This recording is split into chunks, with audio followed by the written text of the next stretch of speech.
Shalom, shalom. Muy buenas tardes a todos, bienvenidos. Espero que todos se encuentren muy bien.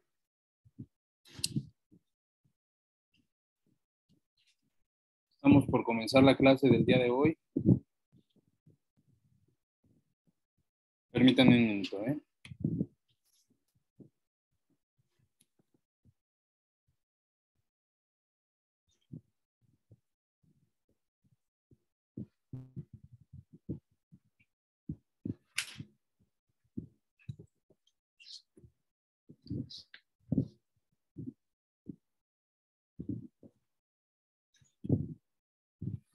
¿Me ven y me escuchan bien?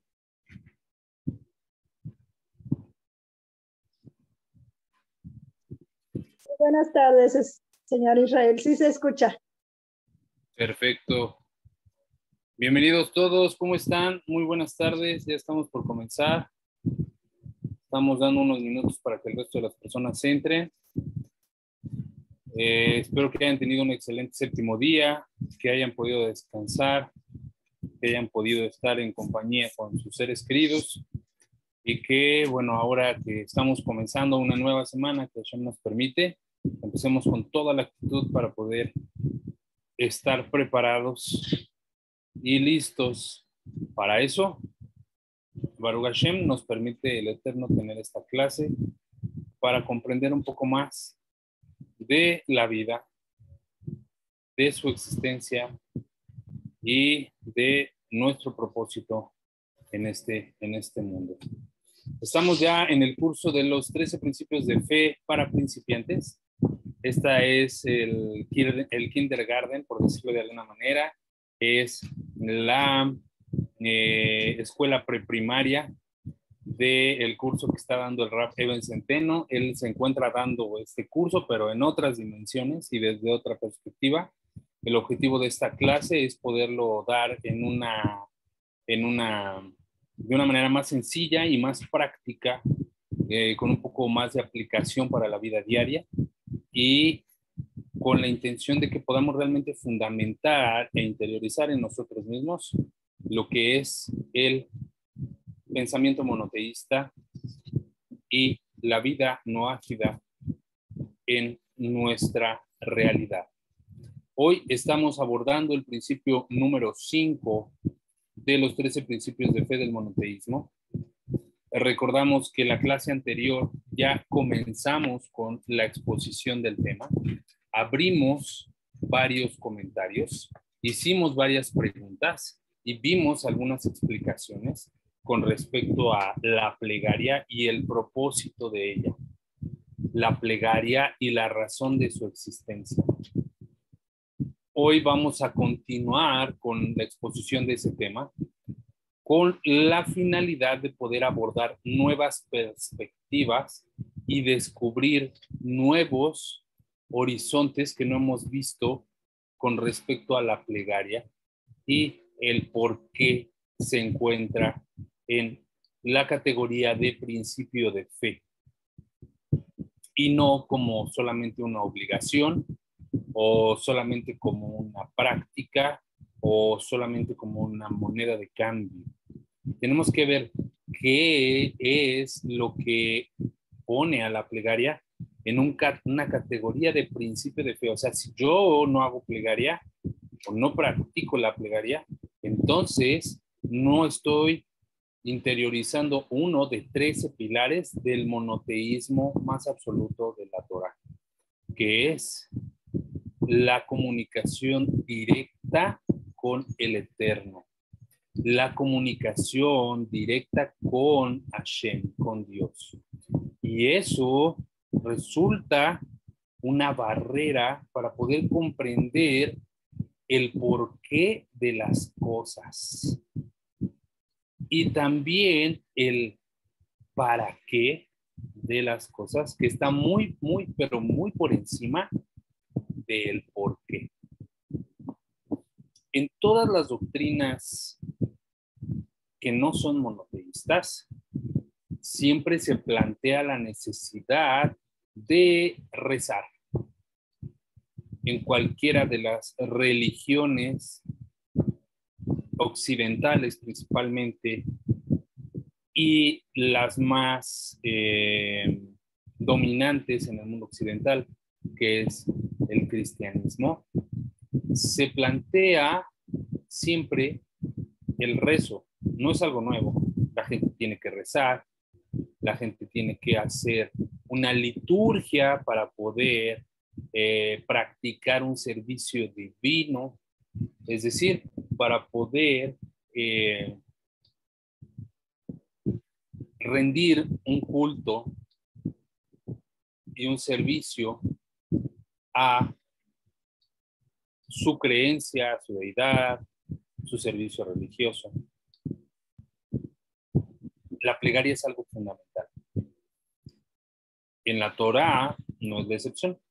En el mundo judaico también existe una obligación de hacer plegaria o rezo, que para el judío es principalmente en 3 momentos del día, que es la plegaria de la mañana, la plegaria de la tarde y la plegaria de la noche.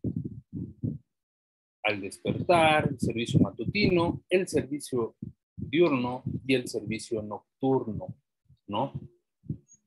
Es el servicio que hace el judío y es una obligación para él, porque la plegaria monoteísta tiene para el judío, mejor dicho, la plegaria del judío o el servicio religioso de la plegaria del judío, tiene un origen distinto al de el monoteísta o al de el no judío.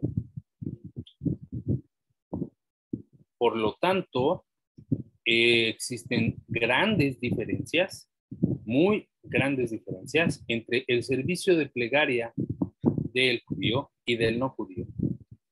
Principalmente porque tienen un origen distinto, una razón de ser distinta. Pero tienen un punto de encuentro que es justamente el de los 13 principios de fe. Es decir, que tanto para el judío como para el neomonoteísta o para el noáquida, los dos tienen que tener a la plegaria como uno de los pilares de la fe monoteísta y deben de concebirla como una obligación de creer en ella. Deben de concebirla como una obligación de creer en ella. La clase pasada veíamos que uno solamente habla y se comunica con aquello que existe, con aquello que podemos interiorizar en nuestra mente y con aquello que podemos llevar del exterior a nuestro interior. Por ejemplo, yo solamente puedo hablar de una mesa porque ya he visto la mesa y porque cuando la menciono en una conversación donde no está la mesa, yo tengo una imagen acústica. Es decir, ya sé de qué mesa estoy hablando, qué forma tiene, qué color tiene, qué dimensiones tiene. Lo mismo con cualquier otro objeto o con cualquier otra persona. Yo puedo tener una conversación con otra persona. Estoy hablando con la estimada Alma y le digo, por ejemplo, no, la estimada Yania llegó tarde a la clase y otra vez no estudió. Es un ejemplo que es una broma, eso no es cierto. Pero sabemos los dos de quién estamos hablando. ¿Por qué? Porque se compone de un signo semántico, que es un nombre y un objeto o una imagen. Eso es necesario en lingüística para poder establecer una comunicación. Por lo tanto, para que yo pueda hablar de Dios, tengo que inevitablemente conocer a Dios. Declarar que existe primero, saber que existe y entonces sí disponerme a querer hablar con él. Si yo en mi interior aún tengo dudas de la existencia de Dios, mi plegaria se va a ver disminuida. ¿Por qué? Porque en realidad no me queda claro si Dios existe o no existe. Y por lo tanto, no sé si le hablo o no le hablo. Y por lo tanto, también no sé si me escucha o no me escucha. ¿Me escucha? No me escucha. ¿Realmente existe o no existe?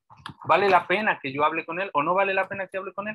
Si se dan cuenta, todas los principios anteriores hablan de Hashem y de su composición, de sus características, de sus propiedades, de cómo interactúa con el mundo. Todo lo que hemos visto en los principios anteriores, se empeñan en describirnos a Dios, negando conocemos a Dios a través de lo que no es Dios, ¿no? Lo hemos visto en clases anteriores, Dios no tiene cuerpo, Dios no tiene forma, Dios no tiene brazos, Dios no tiene piernas, Dios no es materia, Dios no es una imagen, Dios no es un astro, Dios no es una estrella, Dios no es un planeta. Hemos conocido a Dios a través de lo que no es Dios. Hemos conocido a Dios a través de lo que no es Dios. Y con base en eso hemos caído en cuenta de su existencia. Ahora que ya sabemos que existe, queremos hablar con Él. Es lógico que si sé que algo existe, me quiera comunicar con Él. Es una necesidad del ser humano. Y por eso es que todas las religiones tienen el precepto de hacer un rezo o tener una plegaria. La pregunta que debemos hacernos ahora es, ¿cuál es la diferencia entre la plegaria monoteísta y la plegaria con otras religiones?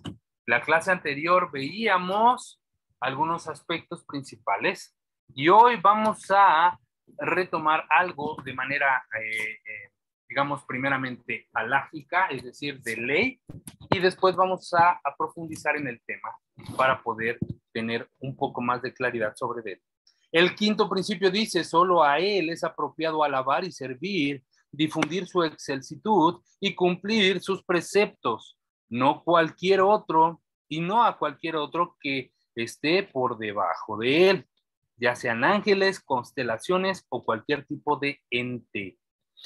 En el libro de los 13 principios de judaísmo del Perek Hillel, con los comentarios de la introducción del Maimónides, nos dice que en el principio número 5, solo a Él es apropiado alabar y servir, difundir su excelsitud y cumplir sus preceptos, y no a cualquier otro ente que esté por debajo de Él, ya sean ángeles, constelaciones o cualquier tipo de ente.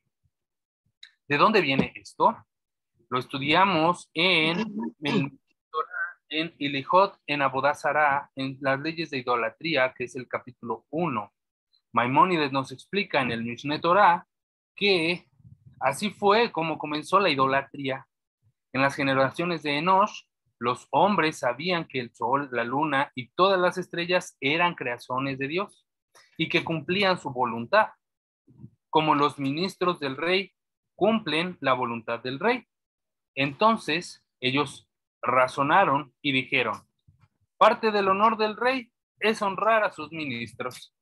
Así fue como comenzaron a rendirle honor al sol y a la luna, no pensando que se trataran de dioses o semidioses, sino como parte de honor y respeto al Dios creador omnipotente, es decir, como parte del honor al rey.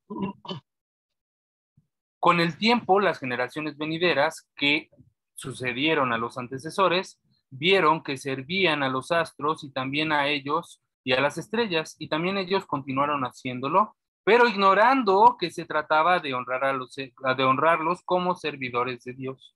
Y así fueron considerando a los astros y a las estrellas como semidioses, para luego olvidarse completamente de que Dios es incorpóreo, sustituyéndolo por cuerpos inertes. ¿Cuál es el riesgo de no conocer a Dios y sus propiedades? Que le vas a estar rezando a cualquier cosa. En pocas palabras, es que si tú no conoces a Dios, le vas a estar rezando a cualquier cosa. Y si tú no conoces por qué Dios hace las cosas como las hace, vas a tener conflictos en la plegaria. Aquí lo primero que nos está diciendo es que sin duda al principio la intención era de servir mejor a Dios, pero en la práctica se tornó en idolatría. Es por eso, que para el judaísmo el que reza a cualquier otro ente que no sea Hashem, como ángeles, almas fallecidas, astros, constelaciones, se considera como que está haciendo idolatría. Esto lo vamos a encontrar en las leyes de idolatría en el capítulo 2, en el libro de Mishneh Torah de Maimónides. Entonces, la razón por la que hay que conocer las propiedades de Dios y después orarle y rezarle es porque sin el riesgo de caer en idolatría. ¿Cuál es una de las propiedades de Hashem? En el principio número 1 conocimos que Dios es ¿qué? Primero que Dios existe. Y trajimos a comprobación su existencia a través de una comprobación lógica. Voy a traer una rapidísima. Todos los músculos del cuerpo se fatigan y se cansan. Todos ellos al hacer un ejercicio requieren de un descanso. Por eso es que el sueño repara no solamente nuestra alma, sino también nuestro cuerpo, porque requiere de un descanso. Pero hay un músculo en el cuerpo que funciona constantemente sin cesar desde el momento en el que el impulso de vida llega a él y que no cesa hasta que el alma se retira del cuerpo. Ese músculo es el corazón. Y el corazón late involuntariamente de mi conciencia. Es decir, no es que yo todo el tiempo esté pensando corazón late, porque si de eso dependiera mi vida, seguro que ya hubiera muerto porque se me olvidan muchas cosas. Y más algo que tiene que ser tan frecuente como que el corazón lata. Ahora nosotros nos vamos, nos dormimos, despertamos y el corazón no ha dejado de latir. El corazón late, tiene un movimiento eterno, perpetuo, hasta que el alma salga del cuerpo. Y no se cansa. ¿Por qué no se cansa? Sin duda debe de haber algo que le dé la fuerza vital adicional a mi voluntad, adicional a mi propia conciencia que lo mantiene en movimiento. Es por eso que podemos comprobar que realmente Dios existe y hace latir los corazones de personas buenas y de personas malas. Hace latir el corazón de todos los seres vivos en el mundo. Él es la causa de todas las causas. ¿Por qué? Por eso se encuentra en el principio número 2 su unicidad. Es decir, que Él es la causa de todas las causas. Es decir, que de Él provienen todas las circunstancias, porque no existe al ser algo, al tener una unicidad que no es comparable con ninguna unidad física, todas las partes de un conjunto le suceden. Es decir, que Él se encuentra preexistente a todo lo existente y por lo tanto todo lo existente depende de su preexistencia, de su unicidad, de esa única uncina de la cual proviene todo. Por lo cual entendemos que primero Dios existe y que Dios es un ser único. Tiene una unicidad como ninguna otra. Dios existe y Dios es ordenador y Dios es conductor y Dios es sostenedor del mundo. Tenemos que comprender esto y lo debemos de interiorizar, que Dios existe como un ser ordenador, conductor y creador y sostenedor del mundo. Lo voy a volver a decir en orden. Dios existe como un ser creador, conductor, ordenador y sostenedor del mundo. Dios existe como un ser creador, conductor, ordenador y sostenedor del mundo. Como creador, porque de Él provienen todas las cosas. Como ordenador, porque Él lo ordena, lo configura de tal manera que pueda funcionar un sistema tan complejo de manera armónica. Él es ordenador y conductor del mundo porque Él conduce, Él dirige a todos los seres vivos a través de su unicidad. Y Él sostiene al mundo al tener una codependencia al mundo con Hashem. Es decir, no existe una hebra de pasto en este mundo que no tenga un ángel en el cielo y le diga, crece. Esto nos lo dice el Talmud cuando nos explica la codependencia del mundo a la existencia de Dios. No es que Dios creó el mundo y lo abandonó, no es que Dios creó el mundo y lo dejó a su suerte, no es que Dios creó el mundo y se alejó y que eventualmente viene a verlo, no, es que Dios está presente y está inmanente, se encuentra en todo, absolutamente en todo lo que existe y existe en una supervisión individual y personal. Es decir, que cada una de las cosas que nos acontece de manera personal es por decisión de Hashem. existe a nivel universal y existe a nivel individual. A eso le llamamos supervisión divina. Todo lo que nos acontece en el mundo, todo existe por un propósito personal. Una vez que comprendemos esto y entendemos que Hashem es esto, y decimos, y llegamos al principio número 5, que es la plegaria, nos hacemos la pregunta de, bueno, ¿para qué debo de hacer plegaria? ¿Para qué yo tendría que hablar con Hashem si Él todo lo hace? Supongamos que regularmente, por la razón primera por la que yo hago plegaria, es porque estoy pasando por un momento difícil. Es porque estoy pasando por un momento que me está poniendo a prueba, por un momento en el cual estoy teniendo un dolor tan grande que nadie me puede librar de él. Y solo en ese momento yo me acerco a Dios. Es la primera esencia en la cual nosotros, sin un pensamiento adoctrinado, nos dirigimos a Hashem. ¿Por qué? Porque tenemos un dolor o tenemos una pena o tenemos una necesidad.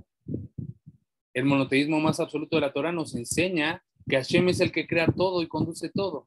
Habría que preguntarnos, si Dios es el que crea todas las circunstancias, ¿qué propósito tiene el contarle mis circunstancias? ¿Que acaso Él no sabe lo que me está pasando? Si todo depende de Él,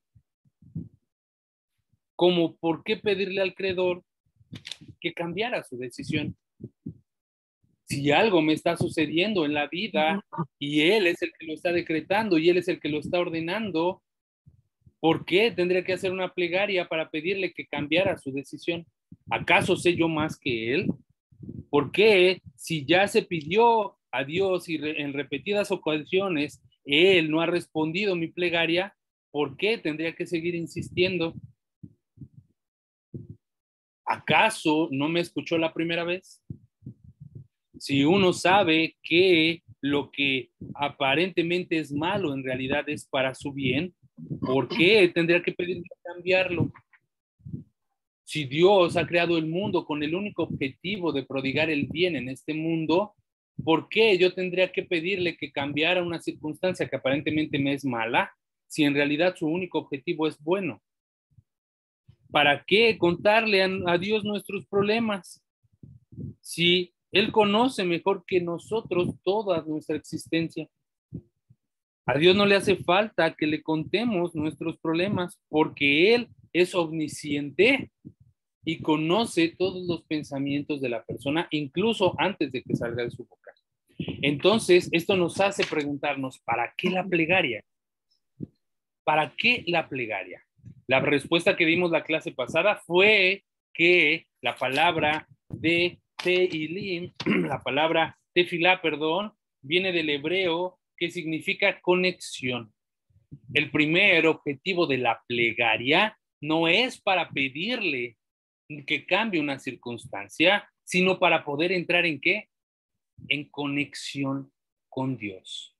El objetivo primario de la plegaria es para poder entrar en comunicación con Hashem, en conexión con el Creador. El primer objetivo es que pueda yo bajar su existencia a mi existencia. Pero ¿saben qué pasa? Que regularmente eso no sucede si no nos pone en una situación complicada y difícil. Porque mientras estamos bien, mientras todo nos es dado a manos llenas, no hay necesidad de pedirle a Dios. ¿Por qué? Porque creemos que no hay problema, porque creemos que andamos bien, porque creemos que estamos al 100, porque si no me estuviera yendo bien, estaría haciendo yo algo malo.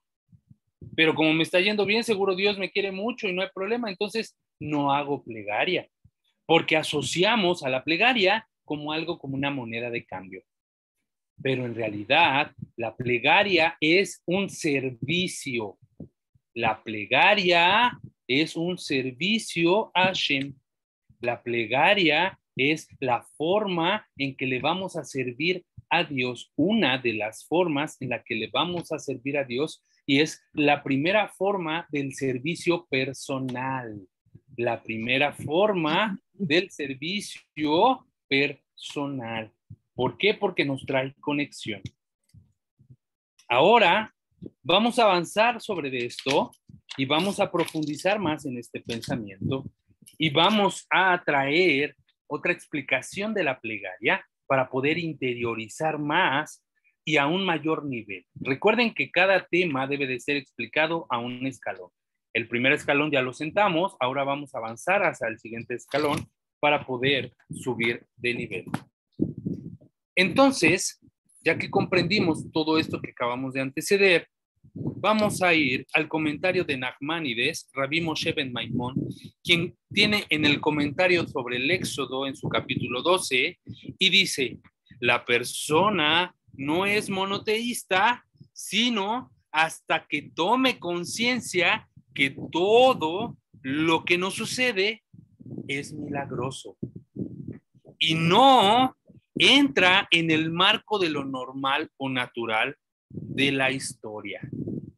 Repito, en palabras de Nachmanides, la persona no es realmente una monoteísta, sino hasta que tome conciencia de que todo, absolutamente todo lo que nos sucede es un milagro y no entra en el marco de lo normal o natural de la historia.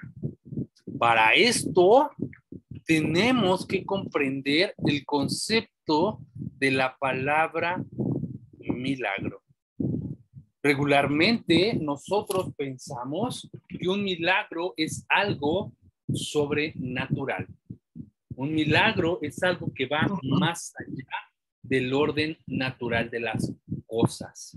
Y a eso le llamamos milagro. Es decir, a algo que tenga el carácter de ruptura de la naturaleza. Si yo viera llover de abajo hacia arriba, diría, es un milagro. Si yo viera que puedo flotar por el aire y que puedo caminar sobre el agua, diría, es un milagro, ¿no? Si yo viera que aparece, las personas que no son monoteístas constantemente están buscando milagros y ven aparecer imágenes en todos lados y ya ven algo con forma de una virgen o algo con forma de un Cristo y dicen, es un milagro. Ver llorar estatuas con sangre es un milagro. A cualquier cosa le llaman milagro. A cualquier cosa que a nuestro entendimiento sea la ruptura de la naturaleza. Pero la realidad existe que, la realidad es que en la naturaleza existen muchos fenómenos que nosotros no conocemos y que por no conocer que así funcionan les llamamos milagro. Cuando en realidad no es un milagro, sino forma parte del orden natural de las cosas. Pero aquí la Torah nos está diciendo que lo milagroso no es el orden natural de las cosas, sino que tiene otra raíz. ¿Cuál es esa raíz del objeto milagro, de la palabra milagro? Es observar al mundo desde otra perspectiva. Vemos al mundo constantemente recrearse. Creemos primero que el mundo que amanece hoy es el mismo que se durmió ayer, pero en realidad no es cierto. El mundo constantemente se renueva y constantemente se transforma. Y el mundo de hoy no es el mundo de ayer. ¿Por qué? Porque Hashem lo recreó de nuevo. Todos los días el Creador renueva la creación. Y todos los días vemos la maravilla de un mundo creado nuevamente. Por lo tanto, eso es un milagro.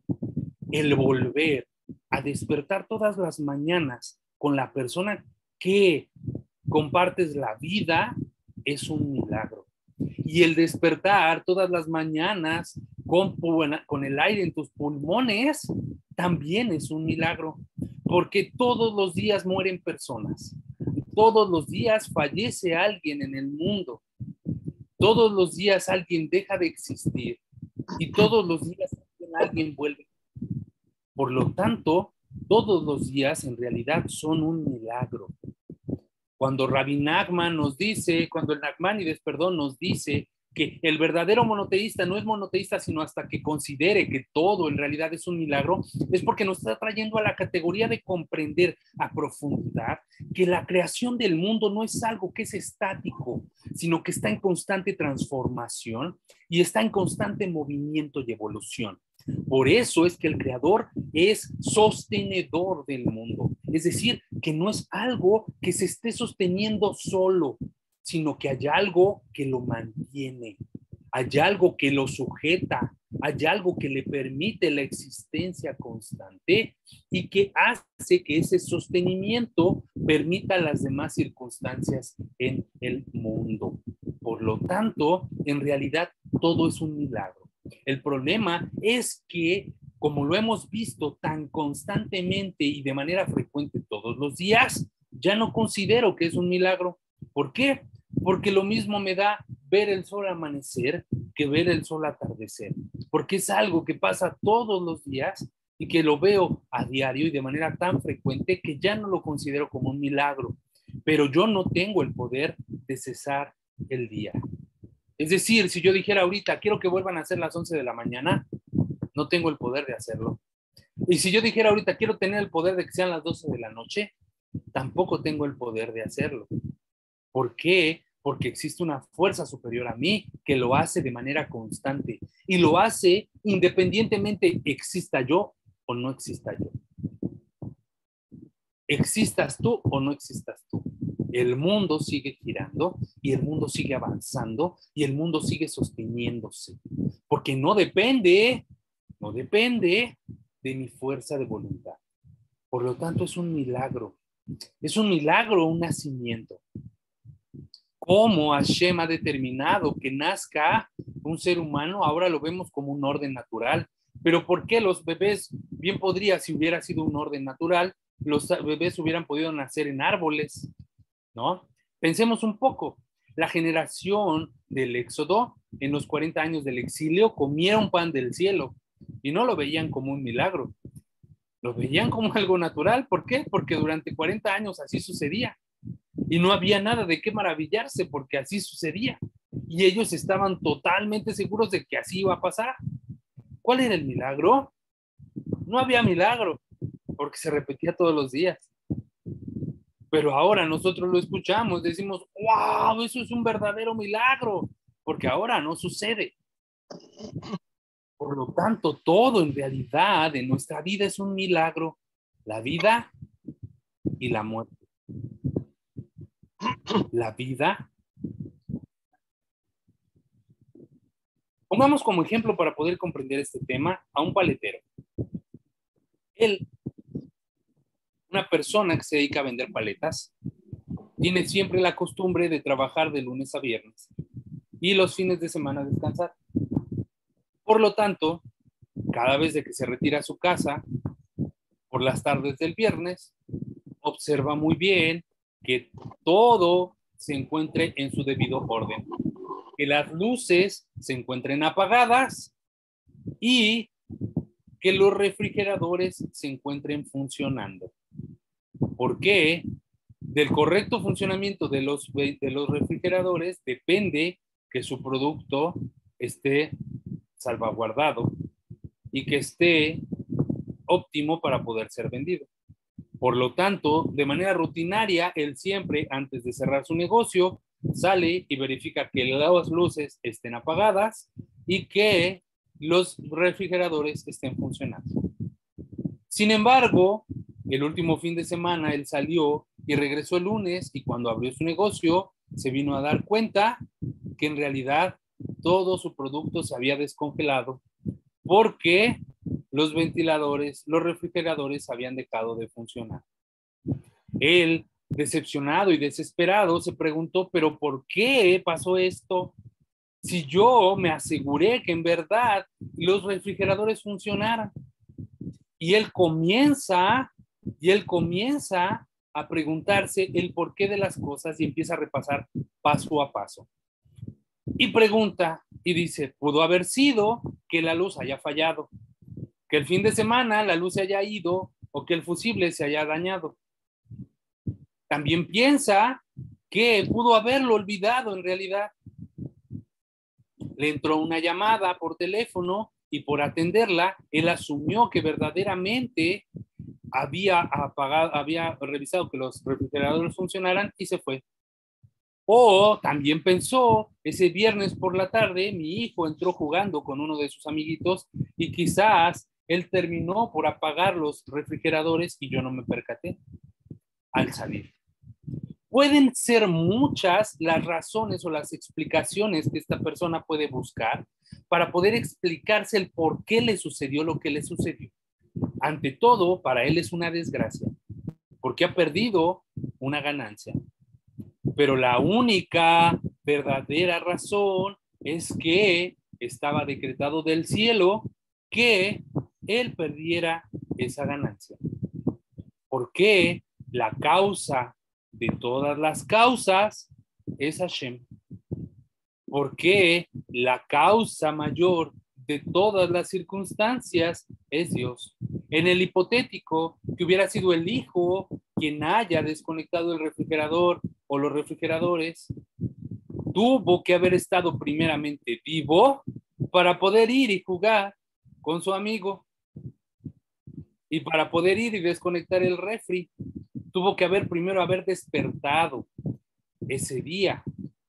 Su alma tuvo que haber regresado al cuerpo, gozar de salud y que tuviera su corazón funcionando para que pudiera dirigirse hasta el lugar del trabajo de su papá y que a manera de juego desconectara ese refri. En realidad, la causa de todas las causas es Dios. Por lo tanto, una de las funciones principales, además de la conexión con Hashem, es que la plegaria está para descubrir la mano de Dios escondida en la naturaleza.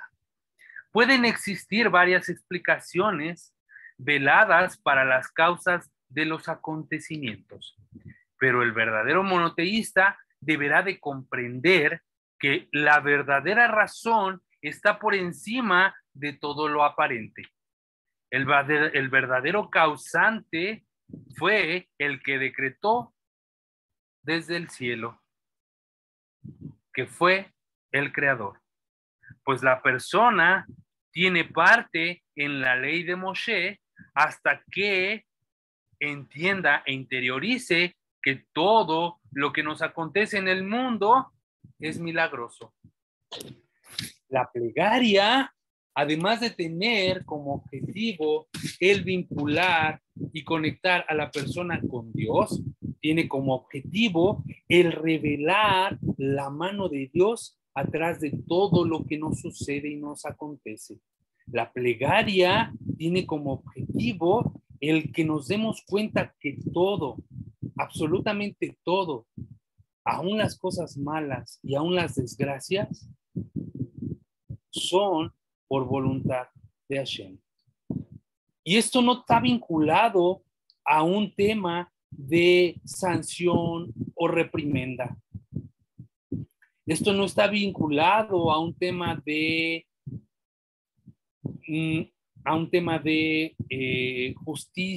injusticia, más bien, porque podremos apreciar desde nuestra perspectiva que el actuar de Dios es injusto cuando vemos circunstancias en la vida como el dolor ajeno, la pobreza o la injusticia, la muerte injustificada, el cáncer en niños con cáncer, el hambre en algunos países del mundo, las desigualdades sociales, la injusticia ante una circunstancia específica con una persona. Podremos creer que eso es un actuar injusto de Dios, que le complace ver a la gente sufrir, pero en realidad tenemos que interiorizar esto. No podemos venir a perfeccionarnos en un mundo que es perfecto. La persona viene a refinar sus atributos de carácter, es decir, viene a refinar su alma con un objetivo en particular. El elevar su nivel de conciencia, de espiritualidad, hasta la vinculación completa con el Eterno. Y es por eso que todas las circunstancias que nos acontecen en la vida están vinculadas con ese objetivo. con el objetivo de establecer una conexión mayor a la conciencia de la divinidad en nuestro mundo. No desvincular que Dios existe en este mundo y crea y conduce todas las cosas.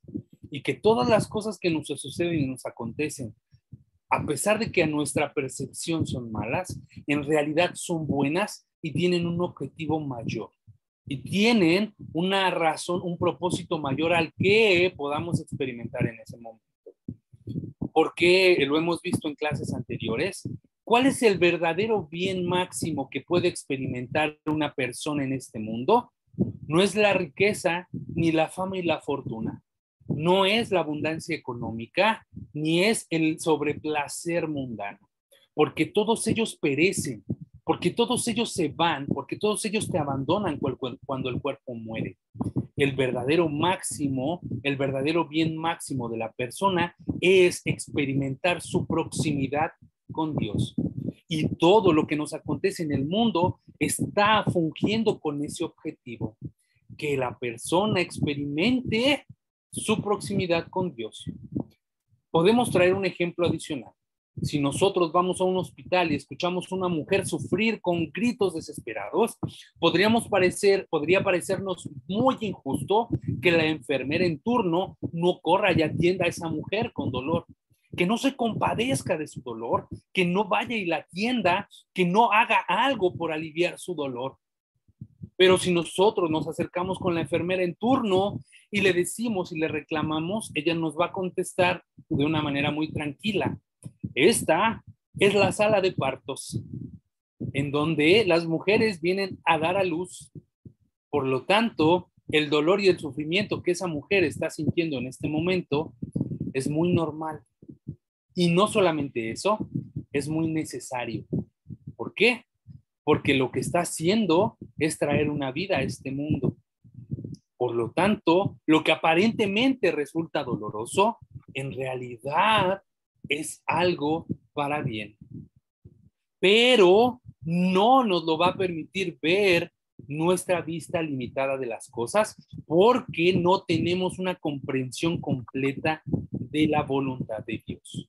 Por eso creemos que lo que a nosotros es malo en función a nuestros objetivos, pero en realidad en función al objetivo de Hashem, que es prodigar su máximo bien, y su máximo bien es su proximidad con nosotros, es positivo.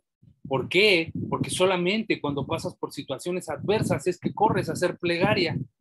Es por eso que Hashem te tiene que poner en esas circunstancias, porque si no, no lo harías. Entonces, no es que Hashem te esté castigando, sino está creando las circunstancias para prodigarte de ese bien. Él tiene ese bien, pero tú tienes que acercarte a tomarlo. Por lo tanto, tienes que cobrar conciencia de que eso que está sucediendo en tu mundo, eso que te está pasando en la vida, que te duele tanto, no es más que la mano de Dios obrando en tu vida con un bien máximo, que lo que pretende es otorgarte una felicidad mayor a la que actualmente estás experimentando. Pero para ello requiere moverte del lugar en el que te encuentras y llevarte al siguiente nivel. Y para eso la plegaria está, para descubrir la mano de Dios escondida en la naturaleza. Pero la obra de Dios actúa con disimulo, ocultándose en la creación para poder dar oportunidad a que la persona de libre albedrío tenga la capacidad de elección para dirigir su acción y atribuir lo que le ocurre a la providencia divina o bien negarla. Es decir, que Dios actúa y obra en este mundo de manera oculta, en ocultación. ¿Para qué? Para que la persona con su libre albedrío tome la decisión de atribuir esto a Hashem para bien o para mal. Para que tome la elección de manera deliberada de acercarse y querer mejorar o de ir a un nivel de degradación mayor. El Gaón de Vilna, Rabbi Yehuda Hasidish, dice: que cuando Dios determina que cierta persona debe perder cierta cantidad de dinero y otra persona debe de recibir la misma cantidad de dinero, no hace que se lo quita a Dios y se lo pone a la otra persona, sino que Él crea las circunstancias para que esa persona pierda ese dinero y crea las circunstancias para que la otra persona lo encuentre a través de otras personas. Por eso, cuando una persona aparentemente pierde dinero, en realidad lo que está recibiendo es una retribución, un equilibrio, algo que tenía en falta. Y la persona que lo recibe en realidad no es obra de la fortuna, sino es obra de la voluntad divina que le está recompensando de algo que había perdido injustamente. Así es como la voluntad de Dios obra en todas las cosas, pero eso solamente lo podemos realmente reconocer a través de la plegaria, a través de convertir esta conexión en un vínculo tan profundo que nos haga reconocer la mano de Dios en todo lo que existe. Es por eso que los salmos se empeñan en que reconozcamos a Dios como el creador de todas las huestes, de todos los cielos, el que pone los límites a los abismos, el que crea los mares y las estrellas y a todas ellas por su nombre llama. ¿Por qué? Porque nos da la causa de todas las causas. Dios es la causa de la causa. Nada sucede por casualidad, sino por causalidad. Nada en realidad sucede por casualidad, sino por causalidad. ¿Cómo fortalecer la conciencia, la noción de que todo lo que nos ocurre es por providencia divina? Bueno, a través de la plegaria. Recordar recurrentemente y constantemente, con ganas o sin ganas, de que de manera rutinaria todos los días Dios crea el mundo. Por lo tanto, de manera rutinaria, con o ganas o sin ganas, tú debes de hacer plegaria para recordarte que verdaderamente Hashem obra en todo lo que existe. Por eso el Kusari escribe que el principio de la plegaria es que el alma alimente al cuerpo.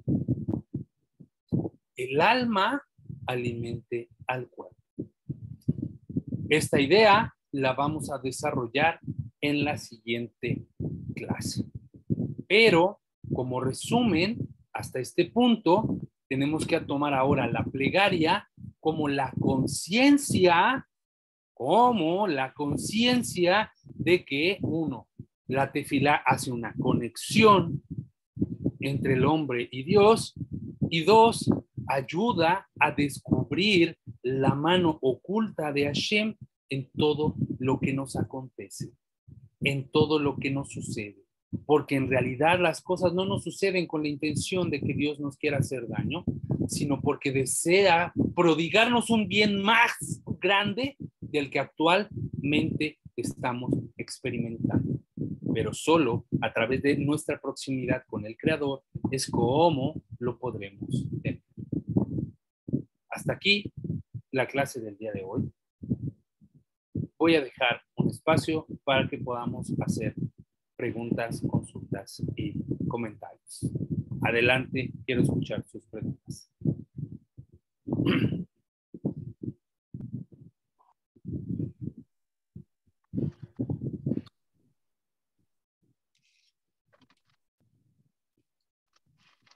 Ok. Si nadie se anima, entonces el que va a preguntar soy yo. No es cierto. Ok, bueno, pues entonces, con eso estamos terminando la clase del día de hoy. Espero que sea de edificación para todas las personas, que les haya podido servir bastante y que si tienen alguna pregunta con respecto al servicio de la plegaria, bueno, con mucho gusto lo podamos abordar en la semana. Recuerden que el que estudia y no repasa es como aquel que siembra y no cosecha. Tiene que uno repasar la clase 2, 3 veces hasta que la podamos interiorizar y que podamos tener preguntas que nos ayuden a esclarecer el tema. A ver, aquí la estimada Abel que dice, si quiere que le pregunten, no explique también. Ah, ok. Baruch Hashem, bueno, espero que sí verdaderamente haya quedado claro el tema y que verdaderamente yo sea tan buen maestro como dicen, porque les voy a hacer examen y si no me contestan bien, entonces algo estará fallando. Ok. Muchas gracias. Que el Eterno le Perfecto. dé larga vida. Muy interesante y sí, cada vez se aprende algo, se agarra algo nuevo. Gracias. Muchísimas gracias, estimada Josefina, muchísimas gracias, qué bueno que haya quedado claro. Yo sé que este tema va empezando, yo creo que nos va a tardar otras 2 o 3 clases más para poderlo culminar, porque es un tema que es bastante importante, bastante interesante para poder culminarlo, y principalmente porque a este curso le vamos a agregar la parte de ese filot, de ese Gulay de filot, que quedamos que íbamos a abordarlo al final de la explicación para ver de dónde provienen y qué es realmente una segulá y para qué nos sirve la segulá, ¿de acuerdo? Bueno, si no existe alguien más, veo... Perdón, hay una estimada ahí que quiere hacer una pregunta, Ibelia, me pregunta, dice que quiere hacer una pregunta. A ver, estimada Magali, adelante. Sí, buenas noches. Una de las preguntas que yo siempre me hago, usted comenzó diciendo que para el judío ellos tienen su sidur y ellos hacen sus ritos de plegarias en la mañana, tarde y noche. Pero en el caso de nosotros, ya ellos tienen ya su sidur y ya tienen ya su rutina o su manera de hacerlo. Pero nosotros como noágidas, ¿qué nosotros debemos hacer? Porque no podemos hacer lo mismo que ellos, ni la manera en que lo hacen. Ya sé que eso es algo bien importante para nosotros, porque debemos tener nosotros como noágidas, pues nuestra manera de hacerlo o algo parecido. Nosotros realmente vamos tomados de la mano de Israel, que así yo lo percibo. Es correcto, sí, es correcto. Pero no es que vamos a hacer lo mismo que ellos, porque no vamos a imitarlos a ellos. Porque ya algo ya está establecido como ellos deben de hacerlo, pero nosotros como noágida, ¿qué es lo adecuado? ¿Qué es lo que es, cómo se debe hacer? ¿Cuántas veces hay que hacerlo? O si eso es algo personal, como uno quiera. Yo quisiera saber ese orden para yo poderme, ¿cómo te digo? Como organizarme, porque yo necesito organizarme, Okay. y me gustaría que nos indicara, ¿verdad? Cómo funciona en nuestro sistema. Ok, claro que sí, de hecho eso es parte de lo que vamos a ver cuando culminemos de explicar todo el capítulo, todo el principio número 5, porque además como es un servicio hay que explicar cuál es el correcto servicio desde el monoteísta para poder hacer esta plegaria. De manera adelantada le digo que el persona monoteísta puede hacer de manera voluntaria, puede hacer por lo menos, se le recomienda que haga una vez por día y de preferencia en la mañana. Si puede hacerlo 2 veces por día, se le recomienda que lo haga al despertarse y al irse a dormir, para que pueda agradecer al levantarse y al dormir. Esa es una recomendación. Segundo, el sidur que se utiliza es un sidur noágida que yo les voy a compartir en el grupo cuando ya estemos culminando el tema para que practiquemos la plegaria y que con base en eso puedan hacer ustedes su plegaria monoteísta. También vamos a abordar el aspecto de cómo es que se debe y en dónde se debe de hacer la plegaria, porque son cosas que también hay que tomar en cuenta. ¿Cuál es el lugar más apropiado? ¿Cuál es el horario más apropiado? ¿Cómo debo de estar vestido? ¿Qué condiciones hay para la plegaria? ¿Lo puedo hacer sentado, parado, acostado, mientras voy en el carro, mientras estoy en el baño? Van a surgir muchas otras más preguntas, que el objetivo de esta clase es que cuando lleguemos al final de exponer todo el tema y que comprendamos para qué la plegaria, entonces sí podamos establecer los cómo, ¿de acuerdo? Pero lo ideal es que podamos primero conocer bien el tema y yo les voy a dar los detalles a profundidad al cerrar el ciclo el tema de la tefilá. Pero bueno, de manera inicial, Lo recomendable es que lo hagamos al despertar y antes de irnos a dormir con un sidur no ágida. No hay necesidad de vestir los atavíos judaicos como el manto de rezos. Sin embargo, algunas personas que así lo deseen y se sienten cómodas, está permitido cubrirse la cabeza para poder hacer la tefilá. Tanto a los varones con una boina o a las mujeres también con un kisui rosh o alguna una prenda que cubra su cabello. Lo pueden hacer de manera voluntaria, no es algo que es una obligación. Pero eso poco a poco ustedes lo van a ir desarrollando conforme cada quien lo vaya interiorizando. Y eso lo vamos a ir avanzando conforme vaya avanzando el curso. Pero son muy buenas sus preguntas, lo aplaudo. Muchas gracias por su intervención, porque yo sé que muchas personas las pueden llegar a tener y nos va a ayudar para poderlas ir avanzando. ¿De acuerdo? Perfecto. ¿Alguien más que quiera hacer algún comentario, alguna pregunta? Perfecto. Bueno, yo solamente quiero concluir entonces para dedicar esta clase de Torah a la elevación del alma de nuestro querido José Gregorio Hernández Villasmil, quien lamentablemente falleció. Los estudios de Torah los estamos haciendo en su elevación del alma y le deseamos pronta recuperación y pronta sanación y toda la ayuda de Hashem a nuestra hermana Isabel Farías, quien está atravesando por esta pérdida, que Hashem y que esta clase le ayude mucho para poder contar con elevación en su alma y su pronta resignación.